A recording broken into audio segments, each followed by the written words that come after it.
Hello all, welcome to story Walt. నేను రిజ్వానా. జీవన తరంగాలు నవల 6వ భాగం. దూరం నుంచి సరోజాని చూసిన విజయ్ ఏ విధంగానైనా సరోజాని అనంత్ నుంచి వేరు చేయాలని నిశ్చయించుకుంటాడు. ఇంతవరకైతే విన్నాం కదా. ఇక్కడ నుంచి కథ ముందుకు ఇలా కొనసాగుతుంది. రోజా ఒక్కసారి గుండెల నిండా గాలి పీల్చుకుంది. ఏం మనిషి! ఉచితానుచితాలు లేకుండా, కొత్త వాళ్లనే బెదురు లేకుండా, సభ్యతైనా చూడకుండా అలా పోట్లాడతాడేం? యముడు కంసుడు అని అనంత్ చెప్పే మాటలకి అక్షరాల నిర్వచనంలా ఉన్నాడు. రోజాకి ఒక్కసారిగా చెప్పలేనంత నీరసం ముంచుకు వచ్చింది. అతను ఎదురుగా ఉండగా బలవంతంగా తెచ్చిపెట్టుకున్న ధైర్యం, శక్తి మెల్లగా అంతరించిపోయినాయి. చాలాసేపు కణతలు 2 చేత్తో నొక్కిపట్టి ఆలోచిస్తూ అలాగే కూర్చుండిపోయింది. ఇంతలో బేరర్ బిల్లు తెచ్చి రోజా దగ్గర పెట్టి వెళ్ళిపోయాడు. అదిరిపడిన దానిలా చూసింది. బిల్ చూడగానే రోజా గుండె ఒక్కసారిగా జల్లుమంది. అనంత్ రాడు, మీరు వెళ్ళవచ్చు.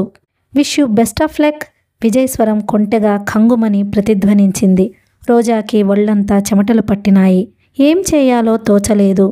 కాస్తా కూస్తా కాదు, అంత డబ్బా ఏం చెయ్యటం? తన దగ్గర డబ్బు ఉండదని తెలిసి కూడా అనంత్ ఇలా చేశాడేం? ఇది అనంత్ చేసిన పని కాదు. ఆ విజయ్, ఆ రాక్షసుడు, అతనే కావాలని ఇలా చేసి వెళ్ళాడు. పనిగట్టుకు వచ్చి అతను అవమానించిందిగాక వీళ్ల చేత కూడా అవమానింపబడాలని ఇలా వదిలేసి వెళ్ళాడు. రోజాకి ఏడుపు వచ్చినంత పనైంది. ఎలా ఈ విషమ పరిస్థితి దాటడం? తన ఒంటి మీద చీర, జాకెట్, చేతులకు 4 గణాల ఎర్రగాజులు తప్పిస్తే విలువైనది ఇంకేదీ లేదు. ఒంటి మీద చిన్న మెత్తు బంగారం లేకపోవడం ఆడదానికి ఎంత ప్రమాదం! గుండెల్లో రైళ్లు పరిగెడుతుండగా రోజా ముఖాన పట్టిన చిరుచెమటలు తుడుచుకుంది. మనసు సుడిగాలిలో చిగురుటాకులా గజగజలాడిపోతోంది. రకరకాల ఆర్డర్ ఇచ్చి రాజాది రాజుల్లా కాలు మీద కాలేసుకుని కూర్చొని కడుపు నిండా తిని వెంట వచ్చిన మగాడు బిల్ ఇవ్వకుండా వెళ్ళిపోయాడని, తన దగ్గర డబ్బు లేదని అంటే అంతా నవ్వరు? ఈ హోటల్ వాళ్ళు తనని నమ్ముతారా? ఇదో పన్నాగం అనుకోరు? శుభ్రంగా గంట నుంచి కూర్చొని అదితే ఇదితే అని తిని బిల్ చెల్లించమనగానే బావురుమని ఏడిస్తే వాళ్ళు జాలిపడతారా? చిర్రెత్తుకురాదు వాళ్ళకి.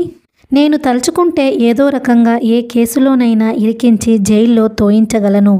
ఏ అవమానమైనా చేయగలను. విజయ్ మాటలు చెవుల్లో గింగురుమన్నాయి. రోజా ముఖం వివర్ణమయ్యింది. ఆ ఆలోచన స్పృహ తప్పినంత పనిచేసింది.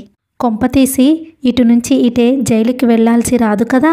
రోజాకి ఆ క్షణంలో విజయ్ కళ్ల ముందు కనిపిస్తే అతని మీద పడి 2 చేతులు చాచి అతని ముఖంలో కండలు ఊడి వచ్చేలా గోళ్లతో రక్కాలన్నంత కోపం, ఆవేశం వచ్చినాయి. వీల్లేదు. విజయ్ ఊహించినట్టు అవటానికి వీల్లేదు. తను ఎలాగో ఒకలా ఇక్కడ నుంచి మర్యాదగా బయటపడాలి. రోజా మెదడులోని శక్తి అంతా కూడదీసుకుని అక్కడి నుంచి బయటపడే ఉపాయం కోసం చూడసాగింది. ఇంతలో రూంలోకి ఎవరో తొంగి చూసి అక్కడ ఆడవాళ్లు ఉండడంతో వెనక్కి తిరిగి వెళ్ళిపోతున్నారు. రోజా అప్రయత్నంగా దేవుడిని చూసినంత ఆనందంగా అంజీ అని కేక పెట్టింది. ఆంజనేయులు వెనక్కి తిరిగి చూశాడు. అంజీ ఇలారా, రోజా మరోసారి పిలిచింది. ఆంజనేయులు నమ్మలేనంత ఆశ్చర్యంగా చూడసాగాడు. తననేనా రోజా అంత మధురంగా పిలుస్తోంది? అతని కాళ్ళు, చేతులు పనిచేయడం మానేసినాయి. నిన్నే ఇంకోసారి పిలిచింది. ఆంజనేయులు కలలో నడుస్తున్నవాడిలా దగ్గరకు వచ్చాడు. కూర్చో, పర్వాలేదులే, నేను ఒక్కదాన్నే వచ్చాను. ఈ హోటల్ చాలా బాగుంది కదూ? అంజీ రోజాకెదురుగా కూర్చున్నాడు. బేరర్ రాగానే రోజా తనే ఆర్డర్ ఇచ్చింది. ఆంజనేయులకి ఇంకా తనున్నది కలో యథార్థమో తెలియటం లేదు. బేరర్ తెచ్చినవి అతను తింటుండగా రోజా ఎంతో ఆప్యాయంగా, ప్రేమగా మొన్న కొండముచ్చు వలన తగిలిన దెబ్బలు ఎలా ఉన్నాయో పరామర్శించింది. బేరర్ని బిల్లు మొత్తం కలిపి తెమ్మని చెప్పింది. బేరర్ బిల్ తెచ్చి రోజా దగ్గర పెట్టాడు. నేనిస్తాలేండి, మర్యాద కోసం అన్నాడు రోజాతో. ఆహా వద్దు, నేనిస్తాను, రోజా బలవంతంగా అంది. వీల్లేదు, మీరు కాదనకూడదు, నేనిస్తాను. అంజీ ధైర్యం చేసి చొరవగా రోజా చేతిలో బిల్లు లాక్కున్నాడు. రోజా అయిష్టంగా అంగీకరిస్తున్నట్టు ఇచ్చింది. బిల్ చూసేసరికి ఆంజనేయులు కళ్ళు బైర్లు కమ్మినాయి. బిల్లు వైపు, రోజా వైపు అనుమానంగా చూశాడు. బేరర్ అక్కడే నిలబడి ఉన్నాడు. అప్పటికే లేచి నిలబడిన రోజా, సరే నువ్వు ఇచ్చిరా, ఈ లోపల ఒక ఫ్రెండ్కి ఫోన్ చేసి వస్తాను అంటూ అతని సమాధానం కోసం ఎదురు చూడకుండా యువతలకి వచ్చేసింది. గది బయటకి వచ్చేసిన రోజా చకచక వెనక నుంచి ఎవరో తనని తరుముకు వస్తున్నంత వేగంగా హోటల్ ఆవరణ దాటి బయటికి వచ్చేసి ఒక్కసారి గుండెల మీద చెయ్యి వేసుకొని ఉరితాడు తప్పించుకు వచ్చిన మనిషిలా గుండెల నిండా గట్టిగా గాలి పీల్చుకుంది. మర్నాడు పొద్దుటే వచ్చాడు అనంత్. అతనికి సందు మొదట్లోనే చేత్తో కొబ్బరికాయ అగరొత్తులు పట్టుకుని గుడికి వెళుతున్న సుందరమ్మ ఎదురైంది. అందుకే సరాసరి ఇంటికి వచ్చి వరండాలో నిలబడి ధైర్యంగా రోజా అని కేక పెట్టాడు. రోజా వంటింట్లో ఉంది. రోజా, ఎవరో పిలుస్తున్నారే. స్నానానికి వెళ్ళబోతున్న సావిత్రమ్మ కేక పెట్టి దొడ్లోకి వెళ్ళిపోయింది. ఎవరు అంటూ బయటికి వచ్చిన రోజా అనంత్ని చూడగానే మండిపడింది. నువ్వా? చాలే నడు, నీకు నీ పెద్దలకి ఓ పెద్ద నమస్కారం రౌద్రంగా అనేసింది రోజా. రోజా, ఏమిటా తీవ్రత? నువ్వేనా మాట్లాడేది? కంగారు పడుతూ అడిగాడు అనంత్. నేనే. ఏమైందసలు? ఏం జరిగింది? ఇంకా సిగ్గు లేకుండా అడగడానికి వచ్చావా? మీ విజయ్ చెప్పలేదా? విజయ్ నాకేం చెప్పలేదే. ఎందుకు చెబుతాడు? అబ్బబ్బా, నన్ను చంపక, త్వరగా చెప్పు, ఏమైంది? నిన్న నన్ను ఒంటరిగా ఆ హోటల్లో వదిలేసి వెళ్ళినప్పుడు నువ్వు ఊహించలేదు? రోజా, ప్లీజ్, నువ్వు తక్షణం ఇక్కడ నుంచి వెళ్ళు. మా అత్తయ్య చూసిందంటే బాగుండదు. ఆవిడ ఇప్పుడెక్కడ వస్తుంది? ఇప్పుడేగా గుడికెళుతూ నాకెదురయ్యింది. ఇవాళ శనివారం, అందులో వెంకటేశ్వర స్వామి గుడి.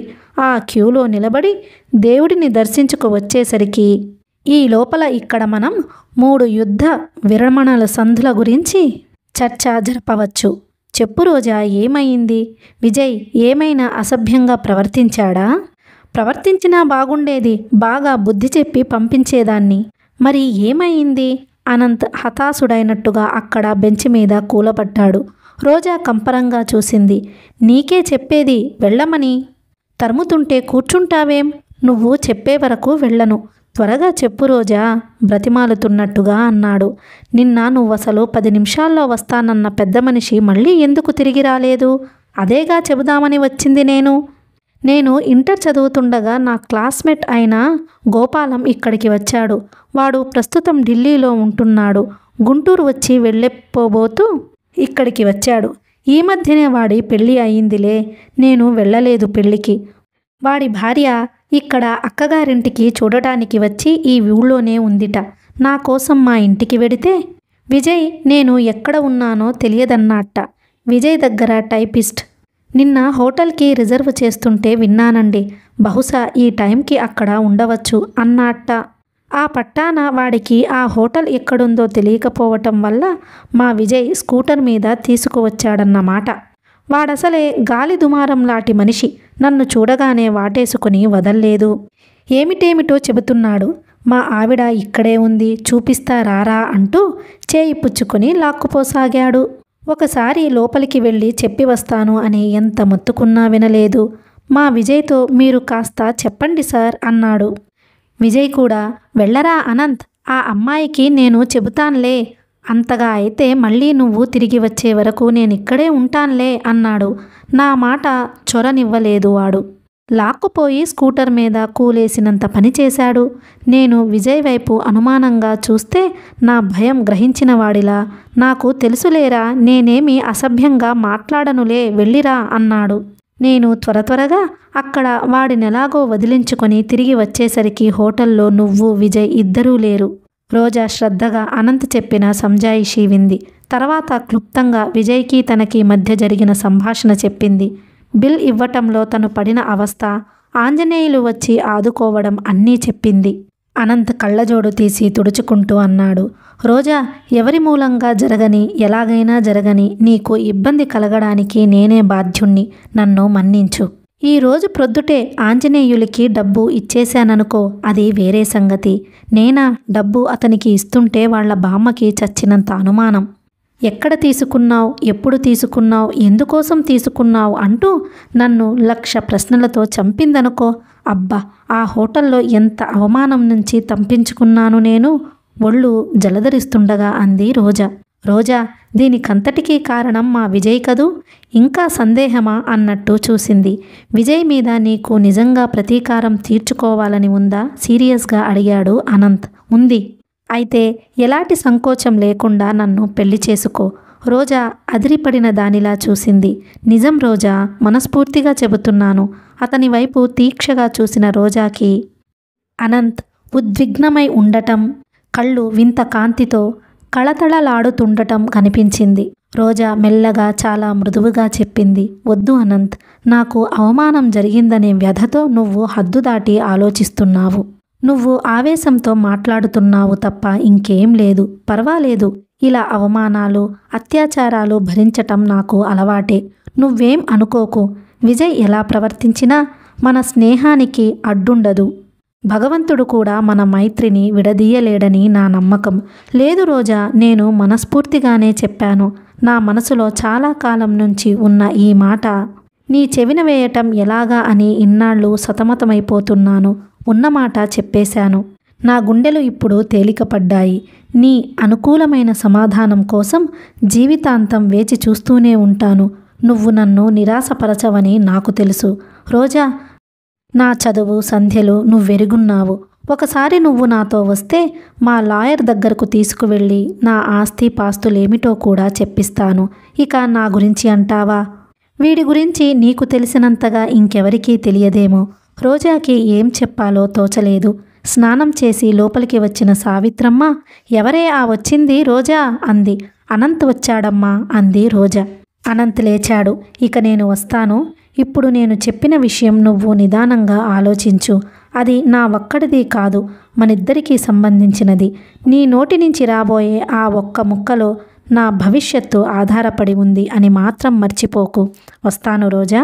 అనంత్ వెళ్ళబోయి ఒక్క నిమిషం ఆగి తటపటాయిస్తున్న వాడిలా వెనక్కు తిరిగి చూసి, రోజా, ఒకవేళ నీకు అంగీకారం లేకపోతే మనిద్దరి మైత్రిని భగవంతుడు కూడా తెంపలేడన్న నీ మాటని గాఢంగా జ్ఞాపకం పెట్టుకుంటున్నా, సరేనా? రోజా సరేనన్నట్టు తల ఊపింది. అనంత్ వెళ్ళిపోయాడు. రోజా చాలాసేపు చలనం లేని బొమ్మల అక్కడే నిలబడిపోయింది. తను అనంత్ని పెళ్లి చేసుకోవటమా? ఒక్కనాడు కూడా తనకి ఆ ఊహే రాలేదు. అనంత్ తనని ఈ దృష్టితో చూస్తున్నాడని తెలిసేసరికి రోజాకి ఎలాగో ఉంది. రోజా ఇల్లు దాటి రోడ్డు మీద అడుగుపెట్టిన అనంత్ మనసంతా మహా ఆనందంగా ఉంది. ఆంతర్యం అంతా సంతృప్తితో సంతోషంతో పురివిప్పిన నెమలిలా ఆడుతోంది.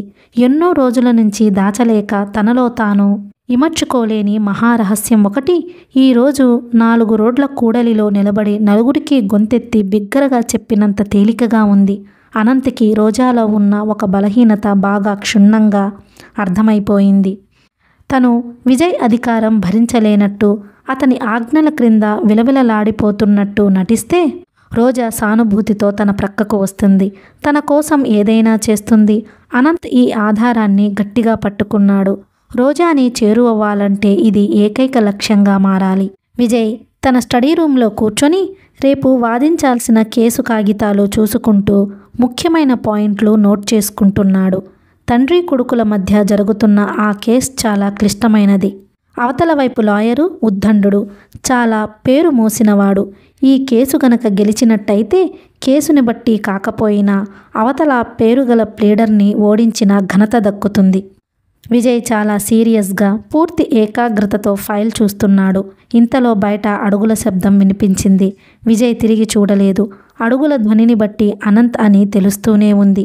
దగ్గరగా వేసి ఉన్న తలుపుల్ని ఒక్క ఊపుతో బార్లా తెరుస్తూ పిలిచాడు, విజయ్ అని. ఎస్. ఒక్కసారి ఆ ఫైల్లో నుంచి ఇటు తిరుగు, నిన్నో ప్రశ్న అడగాలి. వినిపిస్తోంది, చెప్పు. అనంత్ చెప్పలేదు.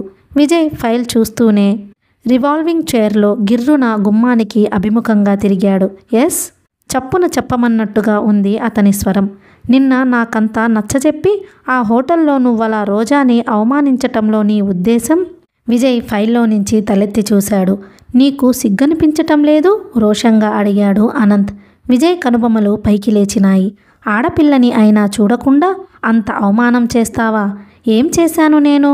విజయ్ అమాయకంగా అడిగాడు. రోజాని ఆ హోటల్కి నేను తీసుకువెళ్ళి ఉంటానని నీకు తెలుసు. నన్ను బలవంతంగా అవతలికి పంపిన నీకు నా తరపున బిల్ చెల్లించాల్సిన బాధ్యత లేదా? ఆ అమ్మాయి ఒంటరిగా ముక్కు మొహం తెలియని ఆ చోటులో ఏమైపోతుందనుకున్నావు? ఏమయింది? ఒక్క నిమిషం చేతిలో ఉన్న ఫైల్ మాట మర్చిపోయి కుతూహలంగా ఆదుర్దగా అడిగాడు. భగవంతుడి దయ వల్ల ఏం కాలేదు. ఏదైనా అయితే? ఏం కాలేదు కదా. నీ సరోజాక్షి చాలా తెలివి కలదని నేను అప్పుడే ఒప్పుకున్నానుగా నిర్లక్ష్యంగా అన్నాడు విజయ్. అతని ముఖంలో ఆశాభంగం పొందిన భావం స్పష్టంగా కనిపిస్తుంది. నువ్వింతగా కక్ష వహించి అవమానించాలి అని చూసిన ఆ అమ్మాయి ఒకనాడు ఈ ఇంటికి ఇల్లాలుగా వస్తుందన్న విషయం మర్చిపోకు. నేననేవాడిని ఈ ఇంట్లో ఉండగా అసంభవం. చూస్తావుగా నువ్వు ప్రతిజ్ఞ బూనుతున్నట్టుగా అన్నాడు అనంత్. చూస్తానుగా.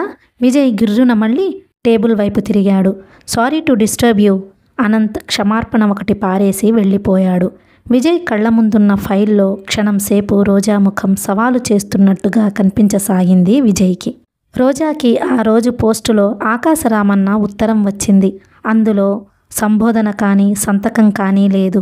నా మీద నమ్మకం ఉంటే, నన్ను చూడాలని ఉంటే 5 గంటలకి మసీదు ప్రక్కన పార్కులో సరిగ్గా గురువారం సాయంత్రం కలుసుకో అని ఉంది.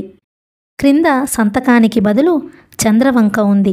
ఆ దస్తూరి గుర్తుపట్టిన రోజా గురువారం నాడు సరిగ్గా ఆ సమయానికి బయలుదేరింది. ఇప్పుడు ఎక్కడికే అంది సావిత్రమ్మ. ఇంకెక్కడికి, ఉన్నాడుగా ఓ మహాతండ్రి. మధ్యగదిలో గుమ్మం దగ్గర కూర్చుని బియ్యం ఏరుతున్న సుందరమ్మ ఈసడింపుగా అంది. ఆవిడ అనంతిని ఉద్దేశించి అన్నట్టు గ్రహించిన రోజా మనసులో కలిగిన కోపాన్ని ఒక్క గుటకలో మింగి ఊరుకుంది. ఇప్పుడే వస్తానమ్మా అంది రోజా. సావిత్రమ్మ గోడవైపు తిరిగి పడుకుంది. సమాధానం చెప్పలేదు. ఎప్పుడైనా రామ్మా. అన్నానికి వస్తావో రావో మాత్రం చెప్పి వెళ్ళు. ఉడకబోసి ఉంచడానికి ఇక్కడ బియ్యం ఎక్కువగా లేవు. వస్తానంటే వండుతాను అంది సుందరమ్మ విసురుగా. వస్తానత్తయ్య. రోజా బయటికి వెళ్ళింది. అవ్వా, ఈడొచ్చిన పిల్ల. ఆ తిరగడం, ఆ లక్షణం. జన్మలో పెళ్ళి అవుతుందా? సుందరమ్మ బుగ్గలు నొక్కుకుంది. వెళ్ళిపోబోతున్న రోజా వెనక్కు తిరిగింది. శాంతంగా జవాబు ఇచ్చింది. పోన్లే అత్తయ్య, ఇప్పుడు మీరెవరూ నాకు పెళ్లి చేయడానికి సిద్ధంగా కూర్చోలేదుగా. నా తిరుగుడు మూలంగా తిరిగిపోయిన సంబంధాలేవీ లేవుగా. నువ్వు నాకో మొగుడిని తెచ్చే రోజున అలాగే నువ్వు చెప్పినట్టే అన్నీ మానేసి ఇంట్లో కూర్చుంటాను అనేసి వెళ్ళిపోయింది. నోరెత్తడం భయం. వాతలు పెట్టినట్లు మాట్లాడుతుంది. ఆ నోటికి మరీ హద్దు పద్దు లేకుండా పోయింది. రోజా వెళ్ళిన దిక్కే చూస్తూ సుందరమ్మ మండిపడుతున్నట్టుగా అంది. మసీదు ప్రక్కన ఉన్న పిల్లల పార్క్ రోజా వాళ్ళున్న ఇంటికి చాలా దూరం. రోజా వెళ్ళేసరికి సాయంత్రం నీరెండగా మారిపోయింది. పార్కులో పిల్లలు గుంపులు గుంపులుగా చాలామంది రకరకాలుగా ఆడుకుంటున్నారు. ఊరికంతటికీ పిల్లల కోసం ప్రత్యేకంగా కట్టిన పార్క్ అది. పార్క్ మధ్యగా జవహర్లాల్ బస్ట్ ఉంది. కొంతమంది పిల్లలు చాచా నెహ్రూ అంటూ దాని చుట్టూ చేతులు కట్టుకొని తిరుగుతున్నారు. కొంతమంది జారుడు బండ మీద జారుతున్నారు. ఇంకా కొంతమంది ఉయ్యాలలూగుతున్నారు. పార్క్ అంతా సందడిగా కోలాహలంగా ఉంది. పార్కుకి పిల్లల్ని వెంటబెట్టుకు వచ్చిన పెద్దవాళ్ళు పచ్చికలో కూర్చొని పిల్లల ఆటల్ని చూస్తున్నారు. కొంతమంది తమ పిల్లలకి నేర్పటానికి ప్రయత్నిస్తున్నారు. పార్కులో అక్కడక్కడ పెంచిన మొక్కలున్న రకరకాల పూలు విరగబూసి ఉన్నాయి. రోజాకి ఆ పూలు, ఆ పిల్లలు ఒకే రకంగా కళకళలాడుతూ స్వచ్ఛంగా అమాయకంగా కనిపించారు. బాల్యంలో మనిషి ఎంత హాయిగా ఉంటాడు. బాల్యం విడిపోయిన కొద్దీ మనసులో అశాంతి, ఆరాటం ఎక్కువ అవుతుందేమో. కొంతమందిలో ఎంత వయసు వచ్చినా బాల్యం వదిలిపోదు. మంచితనంగా, అమాయకంగా, నిర్మలంగా పిల్లల్లాగానే ఉంటారు. వాళ్ళు ఎంత అదృష్టవంతులో. రోజా వెనక నుంచి పిలుపు వినిపించటంతో రోజా ఉలిక్కిపడి తిరిగి చూసింది. ఎదురుగా అచ్చు ముస్లింలా ఉన్న దుస్తులతో, తల మీద కుచ్చు టోపీతో, ముఖానికి గంతల్లా ఉన్న నల్ల కళ్ళద్దాలతో ఎవరో నిలబడి ఉన్నారు. ఏమిటి అలా చూస్తున్నావు? నేనే. ఇక్కడ కళ్ళజోడు తీయటానికి వీలు లేదు. ఆ కంఠస్వరం, ఆ చిరునవ్వు చంద్రానిదే. కానీ రోజా గుర్తుపట్టలేనంతగా మారుగా, వేరుగా ఉంది అతని రూపం. కొద్దిసేపు అలా కూర్చుందాంరా, చంద్రం దారితీస్తూ అన్నాడు. రోజా అనుసరించింది. ఇద్దరూ వెళ్ళి జనసందడి బాగా తక్కువగా ఉన్న చోట ఒక సిమెంట్ బెంచి మీద కూర్చున్నారు. ఎన్నాళ్ళీ అజ్ఞాతవాసం అంది రోజా. బ్రతికి ఉన్నన్నాళ్ళు నవ్వాడు చంద్రం. నవ్వుగా ఉందా నీకు? నవ్వుతూ బ్రతకడం నేర్చుకుంటున్నానే రోజా. అవును, నువ్వు నవ్వుతున్నావు, నన్ను అమ్మని ఏడిపించి, అవునా? చంద్రం ముఖంలో నవ్వు మాయమైంది. బ్రతిమాలుతున్నట్లుగా అన్నాడు. ఈ ఉన్న కొద్దిసేపట్లో నాతో పోట్లాడకే రోజా. నా మనసుని నొప్పించే మాటలు ఏమీ అనకు. రోజా మనసు మెత్తబడింది. నువ్వసలు ఎక్కడ ఉంటున్నావు? చెప్పకూడదు, అవన్నీ టాప్ సీక్రెట్స్. నాకు కూడా చెప్పకూడదా? నేనెవరికీ చెప్పను కదా. మాకు మేమే బిగ్గరగా అనుకోకూడదు, అంత రహస్యం. ఇద్దరి మధ్య నిశ్శబ్దం ఏర్పడింది. ఆ నిశ్శబ్దాన్ని చీలుస్తూ అంది రోజా. అమ్మ నిన్ను చూడాలని ఎంత తప్పించిపోతుందో తెలుసా? ఈసారి అమ్మని కూడా నీతో తీసుకురా. నువ్వీసారి ఇంటికి వస్తే ఏమవుతుంది? రాలేను. నేను ఇంటికి రావాలంటే మీరా ఇల్లు మారి నేను చెప్పిన చోట ఇల్లు తీసుకోవాలి. రోజా భయంగా తమ్ముడి చెయ్యి పట్టుకుంది. బ్రతిమాలుతున్నట్లుగా అంది. చందు, నీ మాటలు వింటుంటే నాకేదో భయంగా ఉంది. నువ్వేదో వెళ్ళకూడని మార్గంలో వెడుతున్నట్లుగా అనిపిస్తుంది నాకు. నా మాట విను. పోలీసులకి పట్టుబడిపో. అది కలలో కూడా జరగదు, సాధ్యం కాదు. దురదృష్టవంతులైన వాళ్ళకి ఎక్కడ ఉన్న జీవితం ఒక్కటేనే రోజా. తెగింపు, ధైర్యం ఉండాలే కానీ ఈ ప్రపంచంలో మనిషి వెళ్ళకూడని మార్గం అంటూ లేనేలేదు. అయినా ఒకసారి దొంగగా ముద్రపడిపోయి వెలివేయించుకున్న తరువాత తిరిగి మళ్ళీ ఆ సంఘంలోకి రావడం, ఆ ముద్ర చెరగడం చాలా కష్టం. మన వాళ్ళకి అవమానించి వెలివేసినంత తేలికగా క్షమించి దగ్గరకు తీసుకోవడం రాదు. ఆ సంగతి నాకు తెలుసు. ఒకరితో మనకి పనేమిటి? నువ్వు, అమ్మ, నేను కలిసి బ్రతుకుతాం. ఎలా పస్తులతోనా, అప్పులతోనా? వద్దు, నాకిది బాగుంది. నేను కష్టపడినా మిమ్మల్ని సుఖపెట్టగలననే విశ్వాసం నాకు లభించిందిక్కడ. రోజా నిట్టూర్పు విడిచింది. చంద్రాన్ని చూశాననే ఆనందం రోజాకి ఏ కోశాన కనిపించటం లేదు. వాడేదో అయిపోతున్నాడు. ముఖ్యంగా తన నుంచి దూరంగా జరిగిపోతున్నాడు. ఇద్దరు అక్కా తమ్ముడిగా అందరిలా చేయి పట్టుకుని నవ్వుతూ తుళ్ళుతూ తిరిగే భాగ్యం తనకి లేదేమో. అర్థం కాని భయం, ఊహకందని అనుమానం రోజా గుండెల్ని పీడించసాగినాయి. చంద్రం జేబులో నుంచి డబ్బు తీసి రోజా చేతికి అందిస్తూ, ఇదిగో, ఇది తీసుకుని దగ్గర ఉంచుకో. అమ్మకి కావలసినవన్నీ చూడు. నీకేం కావాలో కొనుక్కో. రోజా, ఇక నుంచి అమ్మకి కొడుకైనా కూతురైనా నువ్వే. రోజా కళ్ళల్లో గిర్రున నీళ్లు తిరిగాయి. డబ్బు అందిస్తున్న చంద్రం చేతిని విసురుగా అవతలికి తోసిపారేసింది. ముఖం తిప్పుకొని దూరంగా చూడసాగింది. రోజా, ఉన్న కొద్దిసేపు నాతో పోట్లాడవద్దని ఇప్పుడేగా చెప్పింది. మొదట నువ్వు ఆ డబ్బు ఎక్కడిదో చెప్పు. ఎక్కడిదేమిటి? నా కష్టార్జితం. నేను రాత్రనక పగలనక భయం లేకుండా, వెరపు చూపించకుండా శ్రమించిన దానికి నాకు దక్కిన ప్రతిఫలం. శ్రమ, మా లావు గొప్ప శ్రమ చెప్పటానికి నీకు సిగ్గనిపించటం లేదు? ఒకళ్ళని దోచుకుని తినే శ్రమేగా నీది. ఈ డబ్బు ఎవరి కష్టమో, ఎవరి కన్నీళ్ళో, ఎవరి ఉసురో. రోజా, శ్రమపడు. నీకోసం, నీ సుఖం కోసం ఎంతైనా శ్రమపడు. ఏదైనా చేసుకో. అమ్మకి నాకు మాత్రం ఈ పాపిష్టి డబ్బులో నయా పైసా కూడా వద్దు. ఇంతకంటే ఇలా ఒకరి ఉసురు తిని కడుపు నింపుకునే కంటే పస్తులతో మాడి చావడం మాకిష్టం. రోజా, ప్లీజ్. చందు రోజా చెయ్యిని పట్టుకున్నాడు. చెయ్యి విదిలించుకుంటూ ఆవేశంగా, రోషంగా అంది. ఆఖరిసారిగా అడుగుతున్నాను. నా మీద, అమ్మ మీద నీకేమాత్రం ఆపేక్ష ఉన్నా నువ్వు నాతో వచ్చి పోలీసులకి పట్టుబడిపో. జరిగిందంతా చెబితే, మన కుటుంబ పరిస్థితులు వివరిస్తే ఎవరైనా కనికరిస్తారు. చంద్రం పళ్ళ బిగువన అన్నాడు. నీ మొహం, నీకు ప్రపంచం తెలియదు. ఏం చెప్పినా అర్థం కాదు. వస్తావా రావా? ఒక మాట చెప్పు. లేచి నిలబడుతూ అడిగింది. చంద్రం రోజా చెయ్యి పట్టి బలవంతంగా కూర్చోబెట్టాడు. కంఠం తగ్గించి అడిగాడు. రోజా, ఒక్క మాట చెప్పు. నీకు నేను బ్రతకాలని ఉందా, చనిపోవాలని ఉందా? అదేం ప్రశ్న? నువ్వు ముందు జవాబు చెప్పు. నీకు తెలియదా? తెలుసు, నేను బ్రతకాలని కోరుకుంటావు. నిజమే. అడుగడుగున ఆపదలతో, అరిష్టాలతో కాదు, సుఖంగా, శాంతిగా, నిండుగా నూరేళ్లు జీవించాలని అనుకుంటాను. నిజమే రోజా, నేను కాదనటం లేదు. కానీ నేను దిగింది ఒక ఊబి. ఇందులో నుంచి నన్నెవరూ పైకి లేవనెత్తలేరు. ఎవరైనా రక్షించాలని చూస్తున్నట్లు అనుమానం తగిలినా చాలు, నా ప్రాణాలు నా బొందిలో ఉండవు. ఎక్కడో అక్కడ సుఖంగా బ్రతికి ఉన్నాడు చాలే అని నన్ను మీరు వదిలేస్తే నన్ను రక్షించిన వారవుతారు. ఇంతకంటే నేనేం చెప్పలేను. నన్ను విసిగించకు, నేను చెప్పలేని వాటిని గురించి ఆరాలు అడక్కు నన్ను. రోజా తల తిప్పి పరిశీలనగా చంద్రం ముఖంలోకి చూసింది. నిండా 20 సంవత్సరాలు అయినా లేని ఆ పసిముఖంలో అంతులేని ఆవేదన, చెప్పలేని నిస్సహాయత్వం, కోపం, దుఃఖం పోటీ పడుతున్నాయి. అయినా మగవాడు కాబట్టి ఎలాగో నిగ్రహించుకోగలుగుతున్నాడు. చంద్రం రోజా ఒళ్ళో ఉన్న బ్యాగ్ తీసుకుని అందులో డబ్బు పెట్టి మూసి రోజా ఒళ్ళో పెట్టేస్తూ అన్నాడు. అతని కంఠం విషాదంగా విరక్తిగా పలికింది. ఇక్కడ నేనొక్కడినే కాదు, నాలాంటి వాళ్ళు చాలామంది నాకు తోడుగా ఉన్నారు. నాకున్న తృప్తి అల్లా ఒక్కటే, అందరం ఒకటిగా సొంత అన్నదమ్ముల్లా ఉంటాం. ఒకరి మీద ఒకరికి చెప్పలేనంత అభిమానం, ఆదరం ఉన్నాయి. కలిసి కష్టపడతాం, కలిసి సుఖం పంచుకుంటాం. పుట్టిన తరువాత ప్రతివాడు ఎప్పటికైనా చచ్చిపోవలసిందే. చావుకి భయపడే పిరికితనం మాలో ఎవరికీ లేదు. ఒకళ్ళని దోచుకోవడం అనేది నీచం అని నీలాంటి వాళ్ళకి అనిపించవచ్చు. కానీ ఈ రోజుల్లో దోపిడీ లేంది ఎక్కడో చెప్పు. ఇదివరకు దొంగలు అని ఒక తెగ ఉండేవాళ్ళు.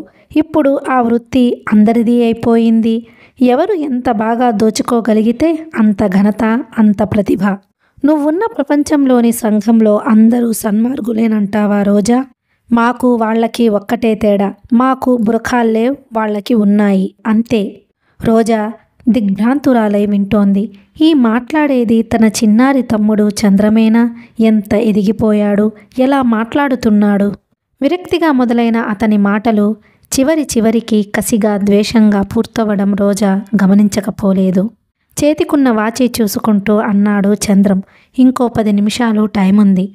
మర్చిపోయాను. అత్తయ్య, మామయ్య మీ ఇద్దరిని ఏమీ అనకుండా ఉంటే సరి. లేకపోతే అమ్మ, నువ్వు వేరే ఇల్లు తీసుకుని ఉండండి. డబ్బుని గురించి మీరేమీ ఆలోచించవద్దు. చూస్తాను ఒప్పుకుంటే, దిగులుగా అంది రోజా. నువ్వు ఒప్పించు, నువ్వు ప్రయత్నిస్తే తప్పకుండా ఒప్పుకుంటుంది. రోజా సమాధానం చెప్పలేదు. చంద్రం రోజా చీరని చూస్తూ అన్నాడు. నువ్వు ఇంకాస్త మంచి బట్టలు కొనుక్కోవే రోజా. ఈ రోజుల్లో డబ్బు ఎలా వచ్చింది అన్న ప్రశ్న ఎవరికీ అవసరం లేదు. మనిషి ఎంత విలువగా ఉన్నాడు, ఎంత ఖరీదైన బట్టలు వేసుకున్నాడు అని వీటికే ఎక్కువ విలువ ఇస్తారు. చంద్రం మరోసారి టైం చూసుకున్నాడు. అయిపోతోంది. ఇంకో 5 నిమిషాల్లో ఆకుపచ్చ వ్యాన్ ఒకటి ఈ పార్కులోకి వస్తుంది. అది రాగానే నేను వెళ్ళిపోతాను. కొద్దిసేపు నీ చేతిని నన్నిలా పట్టుకోనీవే రోజా అన్నాడు. రోజా కూడా చంద్రం చేయి గట్టిగా పట్టుకుంది. మనసంతా ఆందోళనగా, దిగులుగా అయిపోయింది. రోజాకి అనిపిస్తోంది, ఏ పనైనా సరే, మంచి కానీ చెడు కానీ, మనిషికి ప్రాణం పోయటం కానీ తీయటం కానీ, డబ్బు దానం చేయటం కానీ దోచెయ్యటం కానీ, ఏ పనైనా ఇలా ఒకరి ప్రక్కన ఒకరు నిలబడి ఇద్దరూ కలిసి చేస్తే, ఏ మార్గమైనా కానీ ఇరువురు తోడుగా జంటగా కలిసి ప్రయాణం చేస్తూ, ఒకవేళ చంద్రం ఆ ఊబిలో నుంచి లేచి రాలేని మాట నిజమే అయితే, తనే ఆ ఊబిలోకి దిగితే? చంద్రం చేయి పట్టుకొని పరధ్యాసగా ఆలోచిస్తున్న రోజాకి దూరంగా పరిచయమైనట్టు ఉన్న ఆకారం కనిపించింది. ఎవరిది? తనింతవరకు గమనించలేదు. అక్కడే నిలబడి ఉన్నది ఎవరు? విజయ్, సందేహం లేదు. అతనే. రాధని ఉయ్యాల మీద కూర్చోబెట్టి చిన్నగా ఊపుతూ పరీక్షగా ఇటే చూస్తున్నాడు.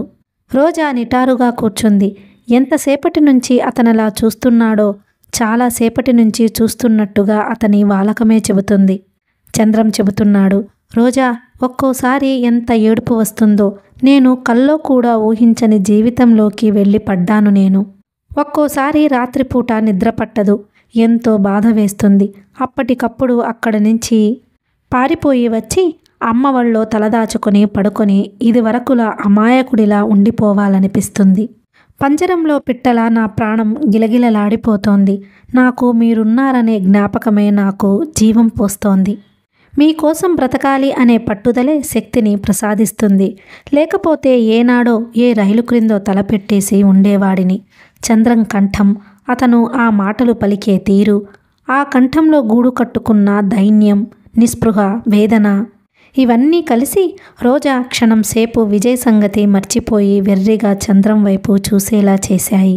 చందు, నీకు మేము, మాకు నీవు ఉన్నాం అనే సంగతి కల్లో కూడా మర్చిపోవద్దు నువ్వు అంటూ హెచ్చరించింది. దూరం నుంచి కార్ హారన్ వినిపించింది. చంద్రం చటుక్కున తల తిప్పి చూశాడు. ఆకుపచ్చ రంగు కారు ఇటే వస్తోంది. చంద్రం రోజా చెయ్యి గట్టిగా నొక్కి వదలలేనట్టుగా వదిలేశాడు. లేచి నిలబడుతూ గబగబా చెప్పాడు, రోజా, ఎప్పుడో ఒకప్పుడు ఇలాగే కనిపిస్తాను. ప్రతిసారి ఉత్తరం రాయడం కుదరదు. ఎలాగో ఒకలా కబురు అందిస్తాను. నేను రమ్మన్న చోటుకు నువ్వు వచ్చేయి. నీవు మానేశావంటే నేను చాలా బాధపడతాను. అమ్మకి చెప్పు, నేను చాలా సుఖంగా ఆనందంగా ఉన్నానని. ఇవేమీ చెప్పకు. చెప్పవుగా, ఏది ఒట్టువి? చెయ్యి చాస్తూ అన్నాడు. రోజా సమాధానం చెప్పలేని దానిలా చూస్తోంది. చంద్రం ఆలస్యం భరించలేని వాడిలా తనే రోజా చెయ్యి లాక్కొని తన చేతిలో పెట్టుకుని, అమ్మకి చెప్పావంటే నేను చచ్చిపోయినంత ఒట్టు అన్నాడు. రోజా చెప్పనన్నట్టు తల ఊపింది. నిజమేగా, నిజమే. నన్ను గురించి పిచ్చి పిచ్చిగా ఆలోచించి నీ మనసు పాడు చేసుకోవుగా. రోజా కన్నీళ్లను బిగబట్టుకుంటూ చేసుకోను అన్నట్టు తల అడ్డంగా తిప్పింది. వస్తా నేను. మళ్ళీ త్వరలో కనిపించు. తప్పకుండా ప్రయత్నిస్తా. చంద్రం వ్యాన్ వైపు పరుగులాటి నడకతో వెళ్ళిపోయాడు. వ్యాన్లోకి ఎక్కి కూర్చోబోయే ముందు ఆగి వెనక్కి తిరిగి చేయి ఊపాడు. నీటి పొరలు కమ్ముకుంటున్న కళ్ళతో చూస్తూ రోజా కూడా చెయ్యి ఊపింది. చంద్రం ఎక్కగానే వ్యాన్ కదిలిపోయింది. రోజాకి కళ్ళ నీళ్లు నిగ్రహించుకోవడం సాధ్యం కాలేదు.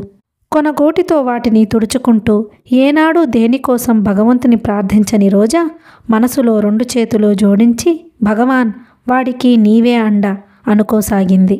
రోజా అక్కడ నుండి గేటు వైపు వెళ్ళిపోవడానికి నడుస్తుండగా ఇంతలో విజయ్ మెల్లిగా రాధా చెయ్యి పట్టుకుని నడిపించుకుంటూ తనే అటుగా వచ్చాడు.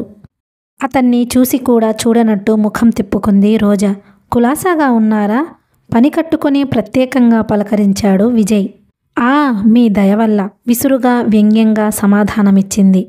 విజయ్ ఆ వ్యంగ్యం లక్ష్యపెట్టక ఒక్కరే వచ్చారా అని అడిగాడు ఎంతో మర్యాదగా. రోజాకి ఒళ్ళు మండింది. అతను చూశాడు. చూసి ఎందుకు అడగడం? తనేం చెబుతుందో చూద్దామని కాబోలు. కాదు, ఒక ఫ్రెండ్తో కలిసి వచ్చాను. కలిసి వచ్చారా? కలవటానికి వచ్చారా? విజయ్ కనుబొమ్మలు కొంటెగా పైకి లేచినాయి. ఏదైనా మీ కనవసరం విసురుగా అనేసి రోజా 2 అడుగులు ముందుకు వేసింది. లిఫ్ట్ కావాలా? నేను కారులోనే వచ్చాను. డ్రాప్ చేస్తాను. థ్యాంక్స్, అవసరం లేదు. అతని పెదవులు నిర్లక్ష్యంగా నవ్వాయి. ఏం, ఇంత క్రితం వెళ్ళిన మిత్రుడు ఎక్కడైనా చూస్తాడని భయమా? రోజా అసహించుకున్న దానిలా, మండిపడుతున్న దానిలా అతని వైపు చూసింది. ఎవరో ఆ అదృష్టవంతుడు.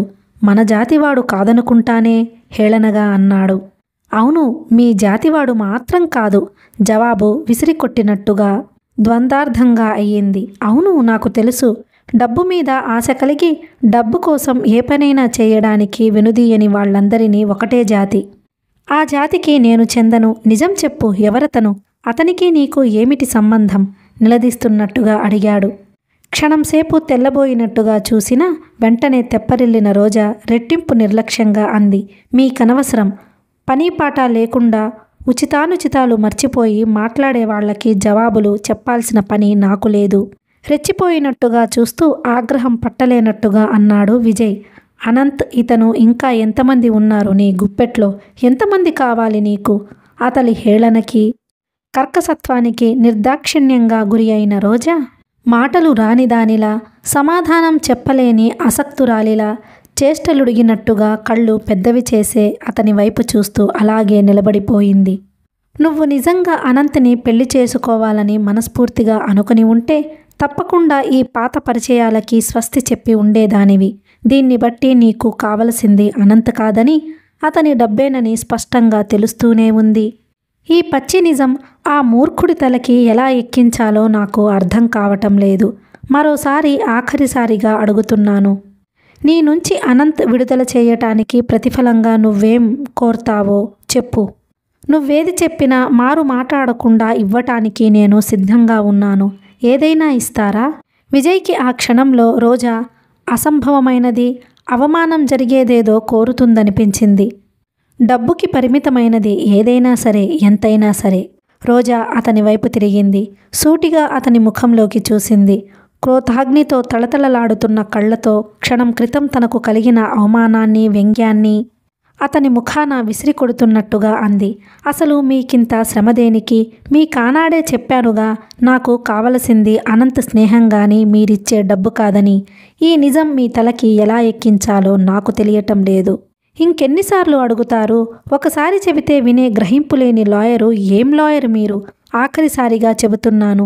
ఇంకెన్నిసార్లు అడిగినా మీకు నా జవాబు ఇదే. అనంత్తో నా పరిచయాన్ని మీరు కాదు, దేవుడు కూడా తెంచలేడు. మీకు చేతనైతే, మీరు సమర్థులైతే మీ తమ్ముడి మనసు నా నుంచి మళ్లించుకోండి. అంతేగాని పదే పదే నా వెంటపడి నా వెనక తిరగవద్దు. నన్ను విసిగించవద్దు. ఇంకోసారి ఇలా నా వెంట వచ్చి నన్ను పలకరించాలని చూస్తే రోడ్ సైడ్ రోమియోగా చెప్పి న్యూసెన్స్ కేస్ కింద పోలీస్ రిపోర్ట్ ఇస్తాను. మీకు ఏమాత్రం బుద్ధి ఉన్నా, వివేకం ఉన్నా ఆ అవమానం నా నుంచి పొందకుండా జాగ్రత్త పడండి. తెలివితేటలు మీ ఒక్కరివే కాదు, అందరికీ ఉన్నాయి. సెలవు అనేసి రోజా వెనక్కి తిరిగి చూడకుండా చరచరా వెళ్ళిపోయింది. విజయ్ స్థాణువులా నిలబడిపోయాడు. అతన్ని ఇంత సూటిగా, ఇంత నిర్మొహమాటంగా, ఇంత మొహం మీద కొట్టినట్టు మాట్లాడిన వాళ్ళు ఇంతవరకు ఎవరూ లేరు. మీకు చేతనైతే మీ తమ్ముడి మనసు నా నుంచి మళ్లించుకోండి. రోజా మాటలు అతని చెవుల్లో గింగురుమన్నాయి. ఎంత ధైర్యం, ఏం పొగరు! అనంత్ రాసిన ఆ ఉత్తరాలు తన చేతిలో ఉన్నాయనేగా, వాడి జుట్టు తన గుప్పెట్లో ఉందిలే అనే అహంకారమేగా. విజయ్ కళ్ళు అగ్నిగోళాల్లా ప్రజ్వరిల్లినాయి. అనంత్ గురించి కాకపోయినా ఈరోజు తనకు జరిగిన ఈ తీరని అవమానానికైనా ఆ అమ్మాయి మీద ప్రతీకారం తీర్చుకోవాలి. ఆ ధీమాని, ఆ అహంకారాన్ని అణచాలి. రోజా ఈరోజు దుస్సాహసంతో, గర్వంతో కన్ను మిన్ను కానకుండా అకారణంగా అతని అభిమానాన్ని కాటువేసి గాయపరిచింది. ఇంతకు 1000 రెట్లు రోజాని తను గాయపరచాలి. అప్పుడు గాని ఈ అవమానాగ్ని చల్లారదు. అప్పుడు గాని మనసుకి శాంతి లభించదు.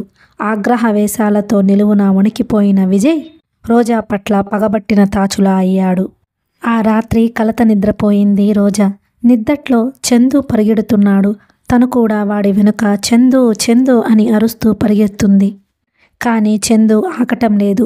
ఆ పరుగు వేగం తనకి అందటం లేదు. చందు చుట్టూ తుపాకులు బారు చేసి నిలబడి ఉన్న మనుష్యుల మధ్యకి పరిగెత్తుతున్నాడు. చందు ఆగు, వెళ్లకు, ఆగిపో, అక్కడ చూడు, కంఠం చించుకొని పిచ్చిదానిలా అరుస్తుంది తను. ఉన్నట్టుండి ఎవరో కత్తి విసిరారు. తుపాకులు మోగాయి. పరిగెత్తుతున్న చందు కడుపు పట్టుకొని నేలకి వరిగి బంతిలా దొర్లిపోయాడు. అతని చుట్టూ ఎర్రటి రక్తం కాలువలా కడుతోంది. కెవ్వుమని అరిచింది తను. రోజా, రోజా, ఏమిటే అది? తల్లి లేచి వచ్చి రోజా భుజం పట్టుకుని గట్టిగా కుదుపుతూ అడిగింది. అమ్మా, అమ్మా, ఆయాసపడుతూ లేచి కూర్చుంది రోజా. ఏమిటది? పీడకల ఏమైనా వచ్చిందా? రోజా కళ్ళు నుమ్ముకుని చూసి అవునమ్మా నీరసంగా అంది. ఏమిటది? రోజా చెప్పలేదు. సావిత్రమ్మ బలవంతం చేయలేదు. రోజా ఒత్తిగిలి పడుకుంది. చందు చందు మనసు ఇంకా ఆక్రోశిస్తూనే ఉంది. తనకి తెలుసు ఇది పీడకల అని. తన మనసులో అజ్ఞాతంగా ఉన్న భయమే అలా కలరూపంలో కనిపించింది తప్ప అంతకంటే ఇంకేం లేదని. అయినా రోజాకి వ్యధగానే ఉంది. కళ్ళల్లో నిండుకున్న నీళ్లు వెచ్చగా పక్కలకి జారిపోసాగాయి. 2 చేతులు జోడించి భగవంతుణ్ణి ప్రార్థించింది. భగవాన్, వాడికి ఏ ఆపద రాకుండా చూడు. కత్తుల బోనులాంటి జీవితమైనా నువ్వు తలుచుకుంటే పువ్వుల పల్లకిలా సురక్షితంగానే గడుస్తుంది. కష్టాలనేవి ఉంటే అవి నాకు ప్రసాదించు, నేను భరిస్తాను అంటూ చిన్నపిల్లలా వేడుకోసాగింది. మర్నాడు లేచేసరికి చాలా పొద్దెక్కింది. రోజా లేచి వచ్చేసరికి శంకరయ్య మంచం మీద ముసుగు తన్ని పడుకొని ఉన్నాడు. రోజా తెలివిగా ఊపిరి విడిచింది. అమ్మయ్య, మామయ్య వచ్చాడు. చందు విషయం అంతా చెప్పేసి ఏదో ఒక మార్గం చూడాలి. అవసరం అయితే మామయ్యతో కలిసి వెళ్ళి ఏ పోలీస్ ఆఫీసర్ కాళ్ళైనా పట్టుకొని చందుని విడిపించే మార్గం చూడాలి అనుకుంది. సుందరమ్మ ఆడపడుచు గదిలోకి వచ్చి, వదినా, ఒక 25 రూపాయలుంటే ఇవ్వమ్మా. ఆయన తిరిగి రాగానే గుళ్ళో పూజ చేయిస్తానని మొక్కుకున్నాను అంది. 25 నా దగ్గర? సావిత్రమ్మ వెర్రిదానిలా చూసింది. ఏం నంగనాచిలా మాట్లాడతావమ్మా? చెట్టంత కూతురుంది, దానికి సంపాదించే నేర్పు ఉంది. నీ దగ్గర వెధవ 25 రూపాయలు లేవంటే నేను నమ్ముతాననుకున్నావా? అసలు విషయం ఏమిటంటే రాత్రి అందరూ భోజనాలు చేస్తుండగా ఆవిడ రోజా బ్యాగు వెతికింది. అందులో పచ్చనోట్లు కనిపించాయి. అది చూసిన క్షణంలోనే ఆవిడ గుళ్ళో పూజ చేయించాలని అనుకుంది. దానికి తోడు శంకరయ్య కూడా వచ్చాడు. అందుకే అప్పు పేరిట పూజకి సొంత ఆడపడుచుని అడిగింది. సావిత్రమ్మకి ఏమీ తెలియవు. నా దగ్గర ఎక్కడుంది వదినా అంది భయపడుతున్న దానిలా. సుందరమ్మ జడ అల్లుకుంటున్న రోజాని చూస్తూ ఏమీ లేవటే అంది. ఉండత్తయ్య. అప్పటికే విషయం గ్రహించిన రోజా బుకాయించి లాభం లేదని ఒప్పుకుంది. ఇటివ్వు మరి.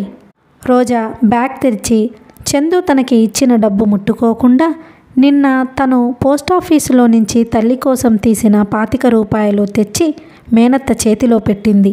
ఇంకో 25 ఇవ్వు జబర్దస్తిగా అడిగింది. ఎందుకత్తయ్యా? నీళ్లల్లో కలిపి తాగడానికి. ఎందుకేమిటి? ఎందుకు? 1,00,000 ప్రశ్నలు అడుగుతావు. అవసరం ఉండబట్టి అడుగుతున్నాను. నాకేం ఊరికే ఇమ్మనటం లేదు. నేనేం నీ డబ్బుతో సినిమాలు షికార్లు కొట్టనులే. అంతకు మించి నేను ఇవ్వనత్తయ్యా. ఈ డబ్బుతో నాకు పనుంది. రోజా సహనం కూడదీసుకుంటూ శాంతంగా జవాబిచ్చింది. చందు ఇచ్చిన డబ్బు మళ్ళీ వాడికి తిరిగి ఇచ్చేసి ఇది మర్యాద కాదని, ఇలా నువ్వు కష్టపడ్డా మాకు ప్రయోజనం లేదని, మేం సుఖపడం అని గట్టిగా చెప్పాలని రోజా రాత్రే నిశ్చయించుకుంది. చూసావటమ్మా, నీ కూతురు ఎంత ఖచ్చితంగా చెబుతుందో. ఈ తెలివితేటలు తెగింపు నాకే ఉంటే ఇంత డబ్బు మీ ముఖాన పెట్టి ఉండేదాన్నా? దగ్గరున్న డబ్బు కాస్త అవసరానికి అప్పుగా ఇమ్మంటే ఇన్ని ఆరాలా? ఆడబడుచు వైపు తిరుగుతూ అంది. సావిత్రమ్మ లేచి వచ్చి రోజా చేతిలో బ్యాగు ఒక్క ఊపున లాక్కొని సుందరమ్మ చేతిలో పెట్టి ఇందులో డబ్బులే ఉంటే అవి నీకే వదినా, తీసుకో అంది. అమ్మా! రోజా ఆదుర్దగా వారిస్తున్నట్టుగా అరిచింది. నువ్వు నోరు మూసుకో. నీకు తెలియదమ్మా ఈ డబ్బు. నోరు ముయ్యమంటుంటే. సుందరమ్మ బ్యాగ్ తీసుకొని రోజా వైపు సగర్వంగా చూస్తూ అక్కడ నుంచి వెళ్ళిపోయింది. ఎక్కడిదే ఆ డబ్బు నీకు? వివరణమైన ముఖంతో అడిగింది సావిత్రమ్మ. అత్తయ్య చేతిలో పడిన తరువాత ఇక చెప్పటం కూడా అనవసరం. ఇలాంటి బ్రతుకు బ్రతికే కంటే ఎందులోనైనా పడి చావరాదుటే రోజా. భగవంతుడు నీ కంఠం పిసికి నిన్నవతల పారేసే శక్తి నా చేతులకి ఎప్పుడిస్తాడో. ఎందుకమ్మా 10 సార్లు అలా అంటావు? నేనేం కాని పని చేయలేదు. నాకు ఏ వైపు దారి దొరకనప్పుడు నువ్వు చేయాలనుకున్న పని చేస్తాలే. దుఃఖంతో బిగుసుకుపోయిన కంఠంతో ఏడుపు ఆపుకుంటూ అద్దం వైపు తిరుగుతూ అంది రోజా. సుందరమ్మ గుళ్ళో పూజ చేయించింది. ఆ సాయంత్రం ఆర్భాటంగా భర్తని ప్రక్కన కూర్చోబెట్టుకుని సత్యనారాయణ వ్రతం చేసుకుంది. పూజ చూడడానికి వచ్చిన వాళ్లంతా సుష్టుగా భోజనం చేసి సుందరమ్మ భారీ చేతిని ప్రశంసిస్తూ వేనోళ్ల పొగుడుతూ దీవిస్తూ వెళ్ళిపోయారు. రోజా ప్రాణం ఉసూరుమంటుండగా గదిలో కిటికీలో మోకాళ్ల మధ్య తల ఆనించుకుని కూర్చొని ఉంది. ఆ డబ్బు కోసం చందు ఎంత కష్టపడ్డాడు.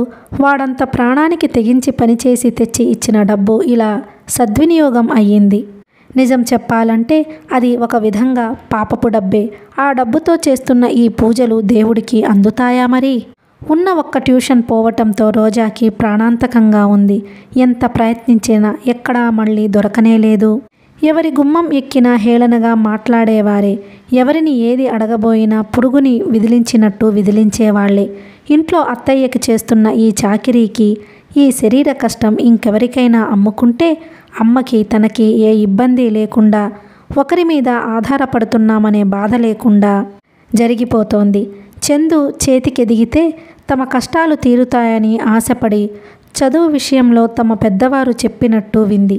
ఆనాడే మొండిగా ఎదురు తిరిగి ఉంటే ఈనాడి అవస్థ ఉండేది కాదు. కానీ ఎవరికి తెలుసు? ఉజ్వలమైన భవిష్యత్తు ఉందని అందరూ నమ్మకం ఏర్పరచుకున్న చందు జీవితం ఇలా గాడి తప్పిన బండి అవుతుందని ఎవరనుకున్నారు? ఇప్పటికైనా తన రెక్కల్లో జవసత్వాలున్నాయి. వాటిని ఖర్చు పెట్టి గౌరవానికి అభిమానానికి హాని కలగని పని ఏదైనా తను చెయ్యటానికి సిద్ధంగానే ఉంది. ఈసారి అనంత్ కలిస్తే తనకేదైనా ఉద్యోగం లాంటిది, ఉద్యోగం కూడా కాదు, బ్రతుకు తెరువు లాంటిది, తన కాళ్ల మీద తను నిలబడగలిగి బ్రతకగలిగిన ఆధారం చూపించమని అడగాలి. అనంత్ తలుచుకుంటే తనకి ఏదో ఒక మార్గం దొరక్కపోదు. పరీక్షల హడావిడిలో పడిన అనంత్ ఈ మధ్య కనిపించి మళ్ళీ చాలా రోజులయ్యింది. అతని పరీక్షలు అయిపోవస్తున్నాయి. BA పూర్తి అయిపోయిన తరువాత అనంత్ ఇక చదువుకి స్వస్తి అని స్పష్టంగా ఇప్పుడే చెబుతున్నాడు. ఏమిటో ఉన్నవాళ్లకి చదువు పట్ల నిర్లక్ష్యం, లేని వాళ్ళకి చదువుకోవాలని ఆరాటం. ఈ ప్రపంచం తీరే అంతేమో.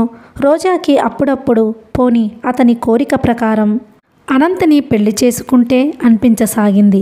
కానీ వెంటనే మనసు వ్యతిరేకతని సూచిస్తోంది. అనంత్ని భర్తగా తను కల్లో కూడా ఊహించలేదు.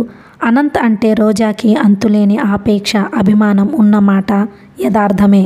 కానీ అవి చందుని చూడగానే ఏర్పడే వట్టి భావాలు, మాటల్లో భర్తని చూడగానే మనసులో ఏర్పడే తీయటి ఊహలు, సిగ్గుని రేకెత్తించే అనురాగం, ఆకాంక్ష కానీ ఏదీ లేనేలేదు. అనంత్ని పెళ్లి చేసుకోవడం అంటే ఒక విధంగా అతనికి తీరని అన్యాయం చేయటమే అవుతుంది. అనంత్లోని అమాయకత్వము, ప్రవర్తనలోని సరళత్వము, ఎదుటివారి కష్టాల పట్ల అతని సున్నితమైన మనసు పడే గిజగిజ, ఇవి రోజా ఎరుగనివి కావు. డబ్బుని నీళ్లలా వాడే అతని స్వభావం కూడా రోజాకి బాగా తెలుసు. అతన్ని పెళ్లి చేసుకుంటే ఆ డబ్బుని గురించి జాగ్రత్త తీసుకోవలసిన అవసరం ఏర్పడుతుంది. దాంతో అతన్ని అవసరం అయితే గట్టిగా మందలించాల్సి వస్తోంది. తను అనంత్కి విలువ ఇవ్వకుండా డబ్బుకి విలువ ఇవ్వటం ప్రారంభిస్తే అది అతనికి ఉరిశిక్షతో సమానం అవుతుంది.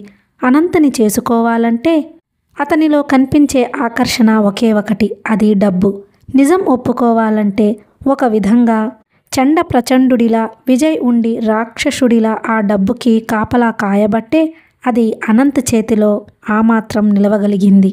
కాకపోతే ఈ పాటికి అనంత్ దాన ధర్మాలకి అదంతా ఖర్చు పెట్టి అంతులేని అప్పుల్లో మునిగి ఉండేవాడు. అనంత్ది చాలా జాలిగుండె, మెత్తని మనసు. వెన్నెలాటి ఆ హృదయం ఏ కాస్త బాధని చూసినా ఇట్టే కరిగిపోతోంది. అతనికి ఉచితానుచితాలు తెలియవు, పాత్ర ఆపాత్రాధానం అసలే తెలియవు. ఉన్నంతవరకు ఇచ్చేయటమే అతని స్వభావం. అతని స్థితిగతులు ఎగుడు దిగుడులు లేకుండా, జీవితం ఒడుదుడుకులకి గురి కాకుండా సాఫీగా నడవాలంటే డబ్బుని గురించి జాగ్రత్త తీసుకోగలిగిన భార్యే రావాలి. భర్తగా ఊహిస్తే అతనిలో తనకు నచ్చని విషయాలు అనేకం ఉన్నాయి. స్నేహం వేరు, దాంపత్యం వేరు. తనని భార్యగా చేసుకోవాలని అనంత్ ఉబలాట పడుతున్నాడని ఈ మధ్యనే స్పష్టంగా గ్రహించిన రోజా అతని మనసు నొప్పించకుండా ఆ అభిప్రాయం నుంచి ఎలా మరలించాలా అని ఆలోచించసాగింది. అనంత్ని, అతని డబ్బుని మనసులో త్రాసులో పెట్టి తూచుకుంది రోజా. తన మనసు అనే ముళ్ళు అనంత్ డబ్బు వైపు లక్ష్యం లేనట్టు, అతని స్నేహమే ముఖ్యమైనట్టు మెల్లగా మైత్రి వైపే మొగ్గి ఊరుకుంది. తమ అయిష్టం వ్యక్తపరిస్తే అతన్నేదో తక్కువ చేశానని అనంత్ బాధపడకూడదు, అవమానించినట్టుగా అసలే అనుకోకూడదు. ఇది చాలా సున్నితమైన విషయం. చాలా మెలకువగా, సుతారంగా పరిష్కరించాలి. జీవితాంతం తామిద్దరూ మంచి స్నేహితుల్లాగానే మిగిలిపోవాలి. ఇప్పటికీ కాదు, ఎప్పటికైనా సరే అతని స్నేహం అనే ఆ చల్లని నీడలో అప్పుడప్పుడు తను సేద తీరుతూ ఉండాలి. అనంత్ని పెళ్లాడితే తను మనసు విప్పి మాట్లాడే వ్యక్తి ఈ ప్రపంచంలో ఇంకెవ్వరూ ఉండరనే నిర్ణయానికి వచ్చింది రోజా. కథ కొనసాగుతుంది. మీకు ఈ వీడియో నచ్చినట్లయితే please like, share and subscribe the channel. Thank you.